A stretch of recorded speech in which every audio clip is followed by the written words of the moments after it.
It's been another week of transfer rumor after transfer rumor, and yet nothing has actually materialized in terms of what's happening at West Ham United.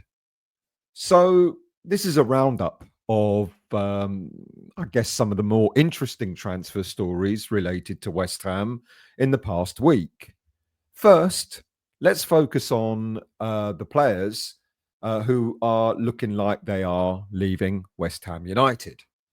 We're already aware that the likes of Carlos Soler, Evan Ferguson, who were on loan to West Ham, have already returned to their respective clubs after their loan deals had ended. And we're also aware that Lucas Fabianski, Aaron Creswell, Kurt Zuma, Vladimir Soufal, and Danny Ings will be leaving West Ham United when their contracts end at the end of June. However, West Ham held back in stating whether Michail Antonio was going to remain at the club for a further year. There's got a clause in his contract that we could extend his contract for another year, or whether he was going to be leaving. And now it looks pretty definite that Antonio's time at West Ham United is definitely coming to an end. Now, there was a lot of speculation whether we were going to be waiting to see how he did during his time with the Jamaican squad. As we know, Antonio has featured a couple of times for Jamaica over the past couple of weeks. But it seems that perhaps, along with Graham Potter's desire to reduce the average age of the squad, and the fact that despite Antonio looking like he has fully recovered from his really bad car accident earlier this year, it looks as if we're now calling time on Antonio's stay at the club. Look, Antonio's coming up to 36 years of age.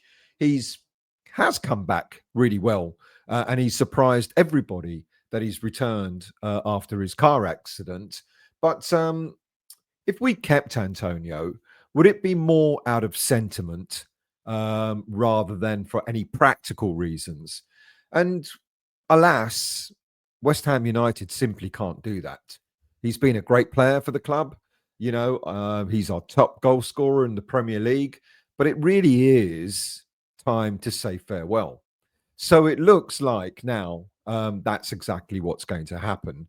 So Antonio will be another player on top of the 5 players who are out of contract, and on top of the 2 players who have already left because their season-long loan spells have ended. Antonio will be joining that. So that's now 6 players out of contract plus 2 loan players, 8 players from, well, not really 8 players from last season's squad, because we know that the likes of Zuma didn't actually play for West Ham. He was out on loan, but 8 players in total are leaving. And in that, we're going to be saving around about £24 million a year in wages. Now, next up is the story about Lucas Paqueta. And we keep hearing this, don't we? This story keeps coming up time and time again, that the club that he first started his senior footballing career, Flamengo, still want him to return to their club in Brazil. Look, over the past year or so, we've been hearing the same stories that Flamengo, they wanted to sign him on loan, they wanted to buy him for next to nothing, etc. And this latest story about Paqueta moving back to Brazil doesn't really come as too much as a surprise to me, or probably to you as well. But the addition to it is apparently Paqueta is now pleading with West Ham that he himself wants to return to Brazil. He wants to return to Flamengo rather than being sold to any other club in Europe, or including the Premier League, or to go for a big money move in Saudi Arabia.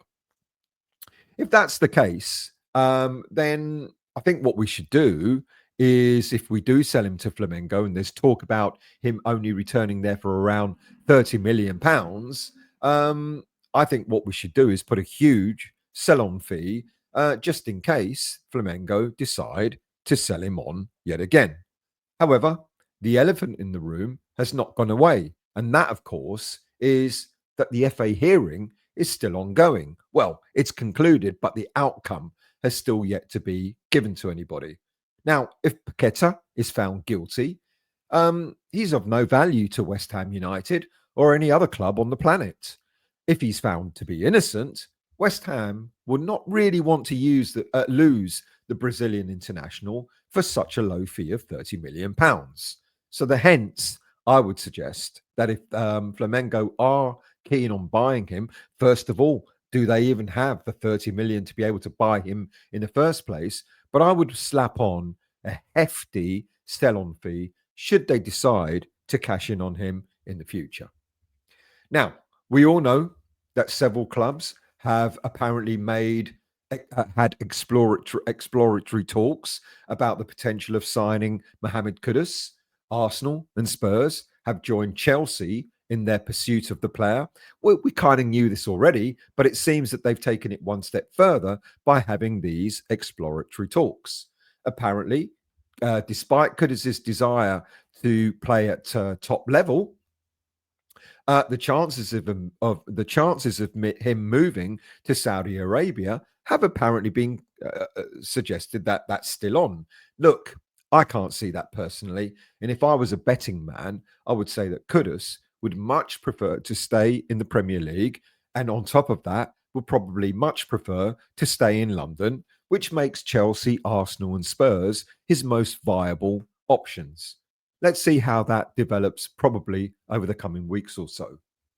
And in terms of players leaving, because I'm going to start telling you about players potentially coming to West Ham, in terms of players leaving, apparently Burnley have now thrown their hat in to acquire Thomas Soucek. Now, it's been suggested that Burnley want to sign the player on a loan deal and maybe negotiate a purchase if they stay in the Premier League. Look, great for Burnley, but not great for West Ham. I think West Ham are going to be waiting for far more lucrative offers for Soucek, and I don't think they will be in that big a mood to actually send him out on loan this coming season. West Ham, as we know, need the money. I know I did a show on Friday talking about the potential of the owners or of the West Ham board investing money into the club, but that's not a guarantee. So at this moment in time, if any player is going to be moving out of West Ham, West Ham are going to want a fee for him rather than sending him out on loan. Now, we're still waiting on clubs to make a move for Naif Gerd, who's another player that apparently is meant to be leaving. But he's clearly stated he doesn't want to return to West Ham United. But at this moment in time, no bids have been made. And we're also still waiting for Genoa to make a proper bid for Maxwell Cornet. They want to keep him on loan, but West Ham United don't really want to have to subsidise his £65,000 a week wages yet again for another season. What they would rather have is the club to actually sign the player on a permanent deal, or if they want to take him on loan, then they've got to pay his wages in full. And we're still waiting for that as well. So what about players coming to West Ham United? So I've talked about players. I seem to be always talking about players potentially leaving. But when it comes to players coming to the club, it's not so clear. One of the things that we know, the news has been about, we're focusing on players more from European leagues, such as the Dutch, Belgian, and French leagues, and of course, our very own championship. And maybe we're looking at one or two players from the Premier League as well. Now, there may be more credibility to the players we're linked to from these leagues than any other from around the world. Yeah, sure. There's a smattering of stories from players we're linked to in Central America and South America. And we know that Carl McCauley certainly has an eye for talent from that part of the world. But it looks as if at this moment in time, there is more focus on players from Europe, and several names who have been mentioned over the past month or so have reappeared over the past week. Let's start with the story that was mentioned on Friday, I think Friday afternoon, give or take, that we've apparently started talks with French club Reims over the signing of striker Adama Bojang. Now, from what we understand, we would be facing competition from Brentford and another unnamed Premier League team. But my understanding is that unnamed Premier League team is thought to be Brighton. The 21-year-old Gambian is considered to be a prime player for the Premier League and is seen as a long-term project, meaning that any club that buys him would probably be looking to build a strong team around him to get the best out of him. A fee of around £15 million is rumoured to be enough to tempt Reims to sell. He actually spent last season on loan to Swiss club Grasshoppers of Zurich, scoring 6 goals with 2 assists. But those were in his last 13 games for the club. It should be noted that the first 14 games were barren. No goals, no assists. Now, he's being described as the next great African player to follow in the footsteps of the likes of Mohammed Salah, Didier Drogba, Samuel Eto'o, and so on. So it will be interesting to see whether we really do have an interest in this striker or not. Next up is our apparent interest in Harvey Elliott of Liverpool. The under-21s England hero who propelled England to the finals of the under-21 European Championships after scoring 2 goals to beat the Netherlands the other day has been linked to West Ham in a £40 million move. Realistic? I'd like to think it is, but I kind of think not either. A very ambitious move to say the least.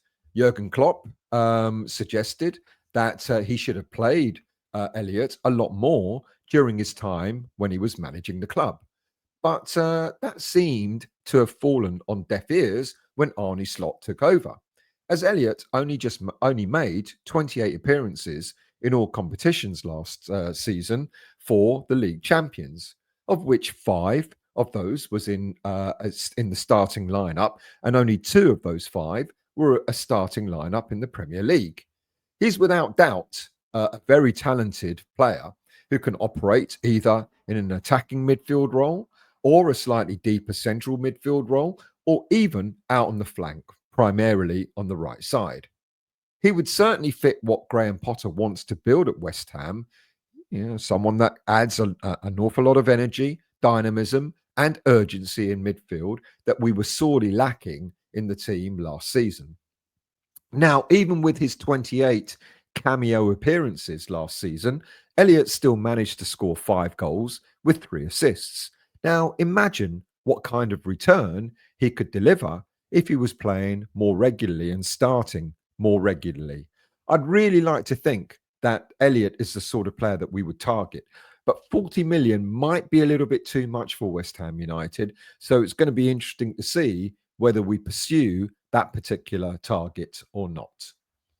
Now, another player that we're apparently interested in, and a player that we've been linked to in the past, is central defender Joe Gomez. Now, look, Gomez, experienced defender, at 28 years of age, he could well provide us with a balance that we need in defence. However, it's his poor injury record that will cause an awful lot of concern. He missed 28 games last season, just on 2 hamstring injuries alone, and he's had a series of long-term injuries throughout his whole career. Sure, getting him for 17 to 20 million pounds might not seem to be an awful lot of money, but if he was to be spending more time on the treatment table rather than on the pitch, then all of a sudden 17 to 20 million pounds would seem to be rather wasted.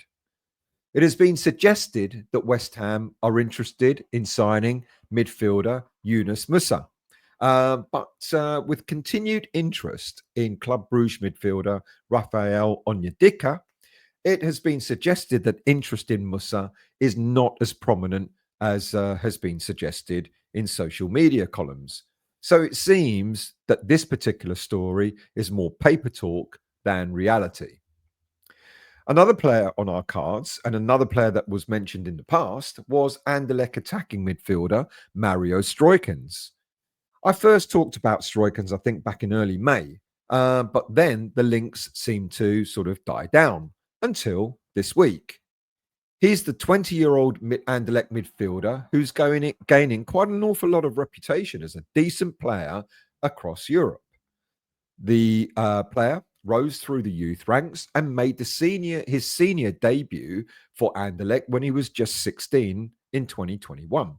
Now, the Belgian under-21 international has only a year left on his contract at Anderlecht, and despite the club wanting to sign an extended deal with him, they're resigned to the fact that he won't sign a deal, and in order to gain any return on him, they're going to have to sell him this coming summer.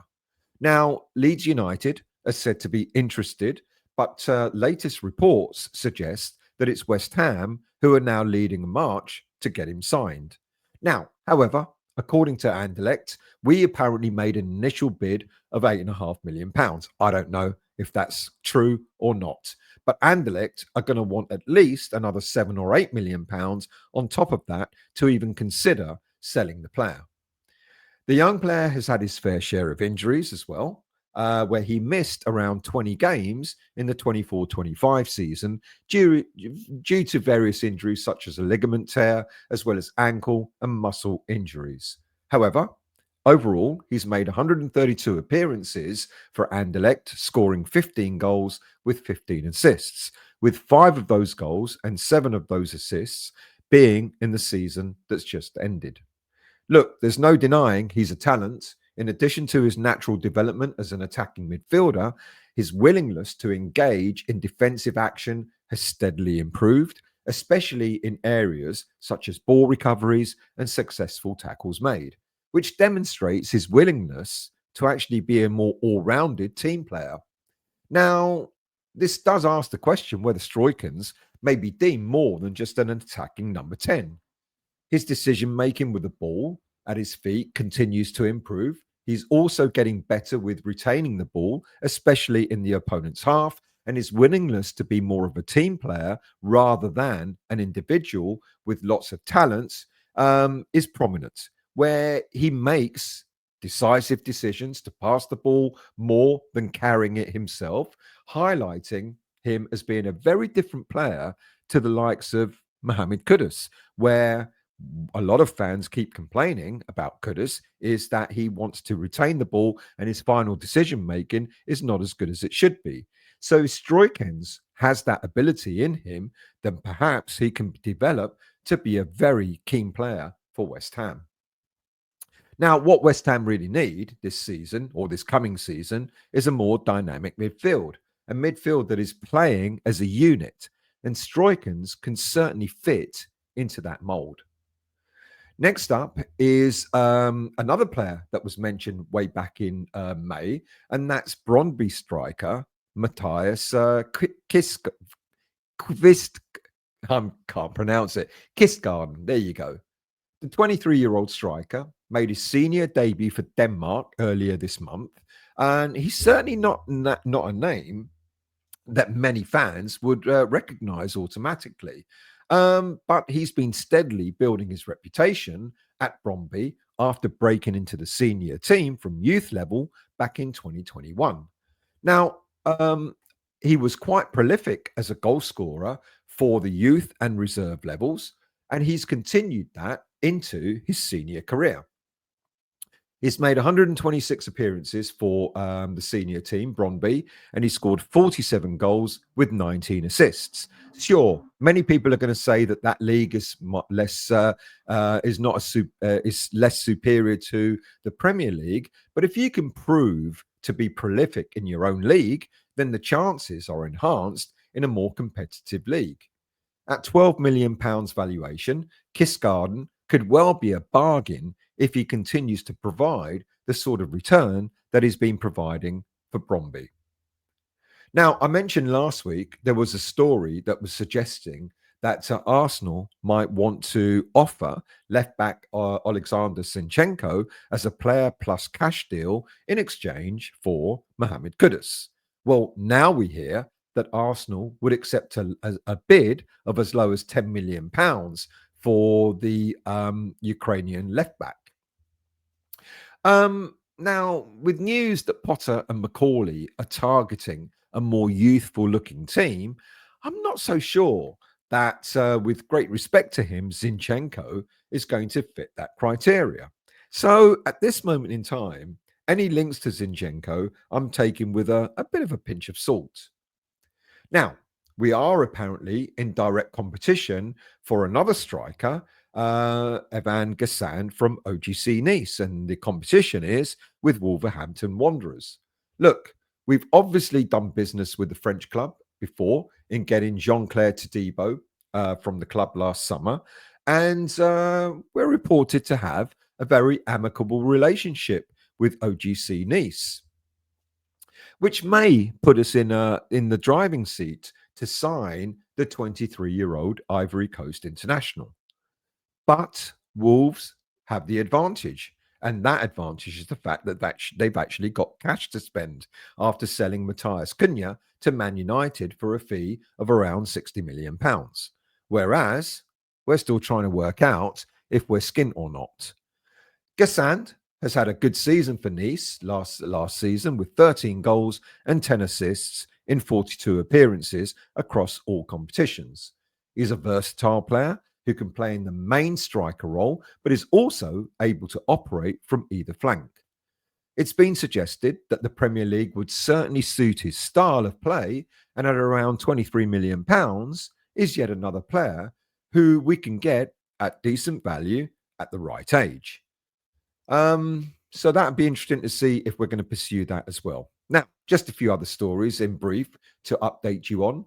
According to various reports, we're interested in Villarreal striker Tieno Barry. But with a price tag of £34 million, I doubt he kind of fits into the Macaulay Potter target. Everton are apparently trying to, apparently, the leading team to be signing the player. So it'd be, again, interesting to see if we are really in pursuit of that particular player. Apparently, we've shown interest in Rangers striker Hamza Igamane, but I have a feeling we may well be targeting a striker from the Dutch league, Belgian league, French league that I've already said. And earlier on Friday, we were linked to yet another player, again from Juventus winger Samuel Bangula. Now, tongues were set wagging when the player was omitted from the Juve team who were trounced by Man City in the Club World Cup the other day. Now, it's possible that Bangula could be a target, but I feel, again, we're looking for, I think our business is mainly aimed at central midfield and, of course, a striker before we even think about embarking on getting other wingers.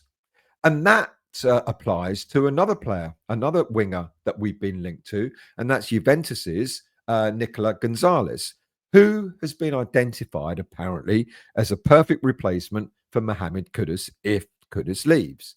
However, Gonzalez is yet another left-footed player who operates best from the right side of attack, the spot that Jared Bowen occupies. Now, I don't know. Again, this one doesn't really ring true. He only signed for Juve from Fiorentina at the beginning of the calendar year, and already Juve are looking to cash in on the player. So I don't know. Are we looking for a replacement for Kudus when we've got Bowen on one side and we've got Somerville who will come back from injury on the other side? I'm not so sure. Like I said, I think we're more determined to get players in central midfield, central attacking midfield, a striker, and then possibly, well, not possibly, and then we'll look at defence before we even look at any wingers. And once again, West Ham have had to refute claims that we are trying to sign Saint Etienne striker Lucas Stassin. So even though it's claimed that we're trying to sabotage other teams from doing business, West Ham's approach for the young striker is still being denied. Look, we've been linked to Stassin for quite some time. I'm pretty sure we're going to be definitely getting a young striker. There are so many striker names that we've been linked to. Stassin is just one of them.